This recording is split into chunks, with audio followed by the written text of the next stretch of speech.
अब यहाँ 3.1 में क्वेश्चन नंबर जो 10 दे रखा है इसे हल करेंगे। इसमें क्या कहा गया प्रश्न में, घनमूल ज्ञात कीजिए। और घनमूल हमें किसका ज्ञात करना है? पहला जो क्वेश्चन है यानी कि कितना 3375 गुणे में 512 है। जब भी हम घनमूल ज्ञात करते हैं तो घनमूल ज्ञात करते समय हमें बस उस बातों का ध्यान रखने की जरूरत है। सबसे पहले हम क्या करते हैं, जो भी संख्या रहता है उसका अभाज्य फैक्टर बनाते हैं। ठीक है, अभाज्य फैक्टर बना करके प्रश्न को हल करते हैं। तो यदि मैं पहले वाले का घनमूल ज्ञात करना चाहता हूँ तो 3 3 7 5 और गुणे में क्या है 512 है। तो जब घनमूल ज्ञात करूंगा तो मैं इसको ऐसे भी लिख सकता हूँ 3 3 7 5 घनमूल है तो यहाँ पर क्या हो जाएगा 3 हो जाएगा और गुणे में यहाँ पर क्या हो जाएगा 512 होगा कि नहीं होगा। और मैं थोड़ा सा और इसको सिंपल करना चाहूँ तो सिंपल करके ऐसे भी लिख सकता हूँ, एक ही पर डे में कर सकता हूँ और लिख सकता हूँ 3 3 7 5 गुणे में 512। यहाँ पर किसी को दिक्कत नहीं आनी चाहिए। अब यहाँ पर देखो 3375 गुणे में 512 है। जब ये अलग अलग गुणा किया गया है तो हम क्या करेंगे, इसका अलग अलग फैक्टर बनाएंगे। ठीक है, तो सबसे पहले जो 3375 इसका फैक्टर बनाते हैं 3375। कभी कभी छोटा बड़ा कर लिया करो। अब देखो यहाँ पर लास्ट में 5 है। जब भी किसी संख्या के लास्ट में 5 होता है या तो 3 से कट सकता है या फिर 5 से।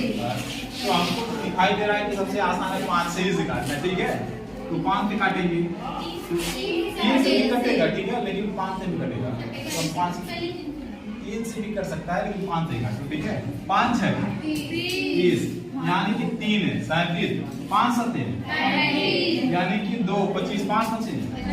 अभी भी ये 5 से कटेगा, 5 से काट लो।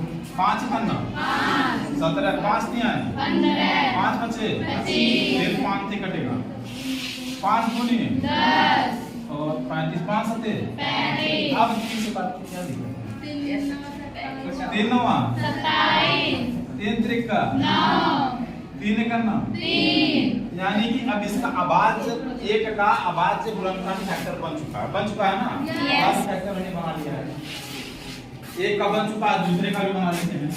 दूसरे में क्या लिखा हो 512 लिखा हुआ है तो 512 का भी अभाज्य फैक्टर बनाएंगे।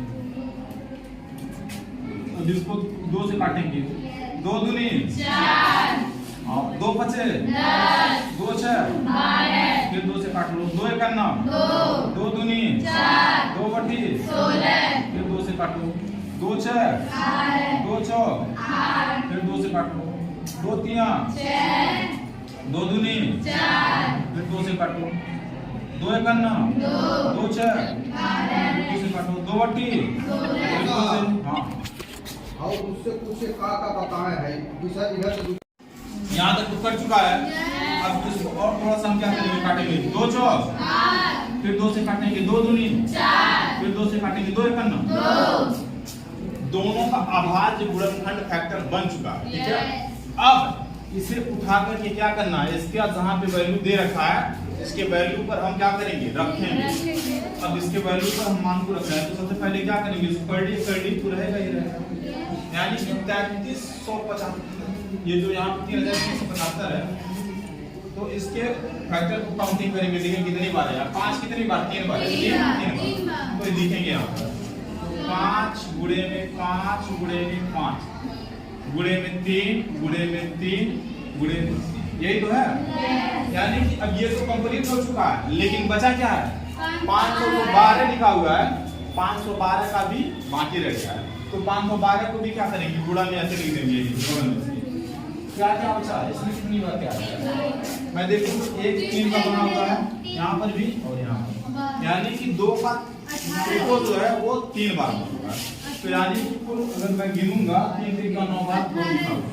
ठीक है, यानी कि 9 बार लिखेंगे 1 2 3 4 5 6 7 8 यही तो होगा।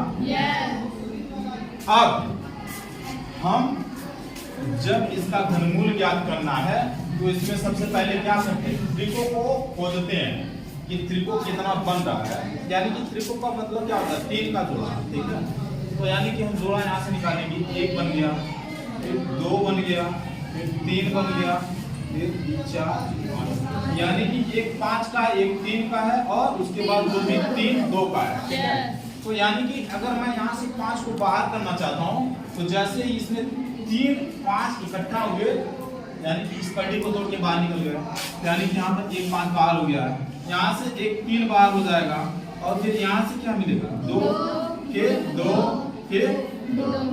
ये संख्याएं क्या हो चुकी हैं, बाहर निकल चुकी हैं, कड़ी के बाहर निकल चुके हैं। अब हम गुणा करेंगे। तो गुणा कैसे करते हैं, जब भी हम गुणा करेंगे तो 5 3 15 इस तरह से नहीं गुणा करेंगे, ऐसे काउंटिंग करेंगे। 5 का 2 के साथ में गुणा करेंगे, 5 दूनी 10 दूनी 20 दूनी 40 दिया है, यानी कि 120 क्या हो जाएगा। इसका यहाँ से घनमूल ज्ञात करना तो घनमूल हो जाएगा, क्या हो जाएगा, ये इसका क्या हो जाएगा। क्वेश्चन समझ में आया है कि नहीं?